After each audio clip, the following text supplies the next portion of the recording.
নমস্কার, কেমন আছেন সবাই? আশা করছি বেশ ভালো আছেন। আমিও কিন্তু বেশ ভালো আছি। আমি মৌ, তোমাদের নতুন চ্যানেলে সবাইকে স্বাগত। আজ সকাল থেকে ভিডিওটা শুরু করলাম। আপনারা কেমন লাগছে একটু বলবেন। ঘুম থেকে উঠে ছাদে এসেছিলাম। বেশ তো কিছুদিন ধরে বৃষ্টি প্রায়ই হচ্ছে।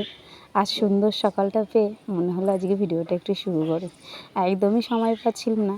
বাড়িতে যেহেতু 2-3 দিন আগে জগন্নাথ পুজোটা মিটেছে, সব এদিক ওদিক হয়ে আছে। জামা কাপড় কাচাকুচির ব্যাপার ছিল, সবই কেচে কেচে অল্প কিছু করে শুকনো হচ্ছে।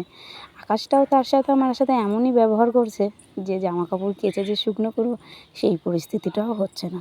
তো আপনারা সবাই কেমন আছেন? এতদিন পরে যেহেতু ভিডিও পোস্ট করছি, আপনারা কিন্তু সবাই কমেন্ট সেকশানে জানাবেন। আর যে যেখান থেকে ভিডিওটা দেখছেন প্লিজ লাইক করবেন, কমেন্ট করবেন, সাথে আমার চ্যানেলটা সাবস্ক্রাইব করবেন। যারা ফেসবুক থেকে দেখছেন তারা কিন্তু পেজটা প্লিজ ফলো করে দেবেন। তো সবাই যে যার মতন দিন তো কাটাচ্ছিলাম। আজ থেকে নয় রোজ আবার ভিডিওটা শুরু করব। সকালবেলা ওয়েদারটা এত সুন্দর লাগছে, সেটাই একটু আপনাদের সাথে শেয়ার করলাম। জানেন, কদিন আগে আমি অনলাইন থেকে একটা প্যাশন ফ্রুট গাছ, যেটা এখন বাংলাদেশের বিখ্যাত একটা ফল, যেটাকে খেতে প্রায় ওই ফ্রুটির মতন, সাথে করে নুন লঙ্কা, ওই যে কক্সবাজারের পাড়ে দেখবেন এটা খুব নামি দামি ফেমাস ব্যাপারে মানে ফলটা বিক্রি হয়, সেই গাছটাই আমি অনলাইন থেকে অর্ডার করেছিলাম। তাকে আজকে 4-5 দিন হচ্ছে বসিয়েছি। আর এই যে মাম্মাম এখন স্নান করছে, সে মোটেই শাওয়ার চালাতেই চায় না, আর শাওয়ার চালিয়েছে। আর সেই ফাঁকে ভিডিওটা করলাম। ইনিও এবার ফিরে যাবে, তারও ফিরে যাওয়ার সময় হয়ে গেছে। তারও এখন ফিরে যাওয়ার সময় হয়েছে। এই কথাটা শোনার পরে আপনাদের হয়তো মনে হতেই পারে যে সে দিদিভাই কী বলছে। ওনার থাকে আন্দামানে, কিন্তু এই আমার বাড়ি জগন্নাথ পুজোর জন্য ওরা এই 1 বছরের নয় বাড়ি ফেরে। তাই সেই পুজো মিটে গেছে, বাড়ি ফেরা তাদেরও আন্দামানে ফেরার সময়টা হয়ে গেছে। আর এই যে কাপড়টা আমি নিয়েছিলাম জগন্নাথ পুজোয় পরার জন্য, তো জগন্নাথ পুজোয় আর পরতে পারিনি। পরশুদিনকে মায়ের বাড়ি নেমন্তন্ন ছিল, তখন পরে গিয়েছিলাম। কাপড়টা কেমন একটু আপনারা জানাবেন তো, আপনাদের আর খুলে দেখানো হয়নি।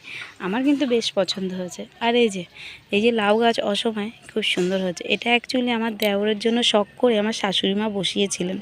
কিনা ছেলে তো বাইরে থাকে, বছরের শেষে যখন বাড়ি আসে তখন মনে হয় কি করে খাওয়াবো আর কি করে খাওয়াবো না, সব কিছুই মনে হয়। তখন মা একটা ওই পেছনে লাউ গাছ ছিল, সেটাকে নিয়ে এসে এই বাড়িতে বসিয়েছিল। ঠিক ভাই যাওয়ার আগেও এত সুন্দর গাছগুলোতে ফ্যাক ছেড়েছে, আপনাদের আর কি বলবো। সেখান থেকে কিছু ডগ এই যে কালকে কেটে কেটে আমাদের রান্না করা হয়েছিল, সবাই মিলে খেয়েছি। 3-4টেই ডগ নিয়েছি, সবাই মিলে খাওয়া হয়ে গেছে। গাছে না একটা লাউও ধরেছে, সে যদি থাকতে থাকতে খেতে পারতো মায়ের মনটা বোধহয় একটু শান্তি পেত।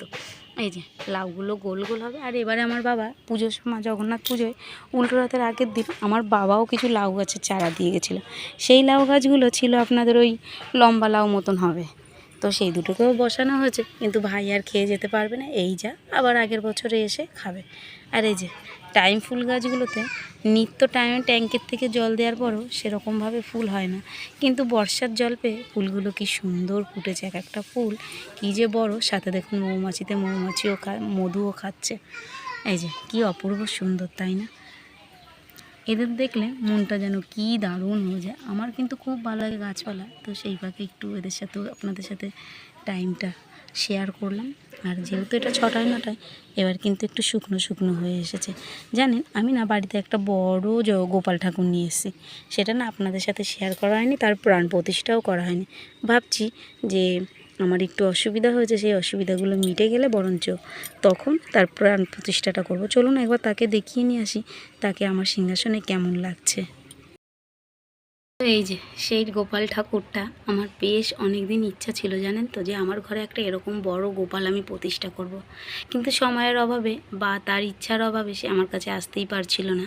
কিন্তু এবার যখন আমার জগন্নাথ পুজো, এই যে সিংহাসনটা আমি পুজো করেছিলাম, আপনারা কম বেশি যারা আমার ব্লগ দেখেছেন তারা জানেন যে এই জগন্নাথ বলরাম সুভদ্রা আমার বাড়ি আসে, তখন এই সিংহাসনটা আমি কিনেছিলাম। তখন আমাকে বলেছিল সিংহাসন, যখন ওরা আমার বাড়ি থেকে, মানে আমি তো মাসির বাড়ি থেকে ফিরে যখন নিজের বাড়ি চলে যাচ্ছিল, তখন আমার ব্রাহ্মণ ঠাকুর বলেছিল এই সিংহাসনটা কিন্তু ফাঁকা রাখা যাবে না।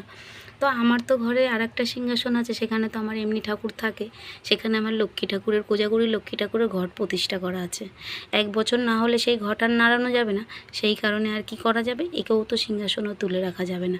তো আমার ঘরে আগে থেকে এই জন গোপাল ছিল, এই একজন আর ওই একজন, এনারা ছিলেন কিন্তু ইনি আমার কাছে বড্ড, ওরা দুজনে এই সিংহাসনে যেন বড্ডই ছোট মনে হচ্ছিল। ঘরে যেহেতু আমাদের এই সমস্ত কাজ হয়, এই সমস্ত যে কাজগুলো হয়, এই কাজের পেতল যখন হয় তখন এই কাজের পেতলগুলো ছাটগুলো বাদ হয়, তখন সেইগুলোকে যখন লোক কাজ করে ওইগুলো আমাদের ফেরত দিয়ে যায়। ফেরত দিয়ে জমিয়ে জমিয়ে রাখার পরে ওই কিলো 6 মতন পেতল হয়েছিল, সেটাকে দিয়েই ইনি আমার কাছে এসেছেন। এনার ওয়েট প্রায় ওই আপনি ধরুন না প্রায় 4 কিলোর মতন আমার কাছে গোপালের ওয়েটটা। এখনও সাজানো হয়নি, ওকে নিয়ে আসার কিছুদিন পরেই আমার একটু অসুবিধা হয়ে গেছে, যাই আমি ওকে ধরতেও পারিনি, আর ওর প্রাণ প্রতিষ্ঠাও হয়নি। তো এবারে ভাবলাম যে জন্মাষ্টমীর আগে প্রাণ প্রতিষ্ঠা করে ব্রাহ্মণ দিয়ে পুজো করিয়ে নেব। কী বলুন তো আমার গোপালটা কেমন হয়েছে বলবেন, ঠিক আছে? আর ওর মাথা অনুযায়ী ওর ফুল চুলগুলো অনেক ছোট হয়েছে।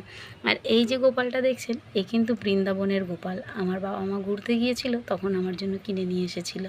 আর এই গোপালটা আমি আগের বছর 2 বছর আগে জন্মাষ্টমীর সময় কিনে নিয়ে এসেছিলাম, তাকে রেখে দিয়েছি। আর এই গোপালটা এবার জগন্নাথ পুজোর সময় আমার কাছে এসেছে, কারণ জগন্নাথ যখন চলে গিয়েছিল তখন আমার বড্ড মন খারাপ হয়ে গেছিলো। তখন এই জায়গাটা তাকালে না আমার বুকটা কেমন হু করতো, মনটা বড্ড খারাপ করতো। তাই ভাবলাম যে না, জগন্নাথ যখন আবার বছরের ন্যায় ফিরবে ততদিন গোপাল আমার কাছে থাকুক, সেই ভেবেই ওকে কিনে নিয়ে এসেছিলাম। তো আপনারা সবাই বলবেন যে আমার এই গোপাল সোনাকে কেমন দেখতে লাগছে বা কেমন ভালো লাগছে, আর প্রাণ প্রতিষ্ঠা কী করে করব যদি আপনারা কেউ জেনে থাকেন আমাকে অবশ্যই জানাবেন। চলুন এবার ভিডিওটা আজকে এখানেই শেষ করলাম, দেখা হবে আবার একটা ভিডিওর সঙ্গে। ততক্ষণ পর্যন্ত আপনারা ভালো থাকুন, সুস্থ থাকুন। Tata, bye bye, good night.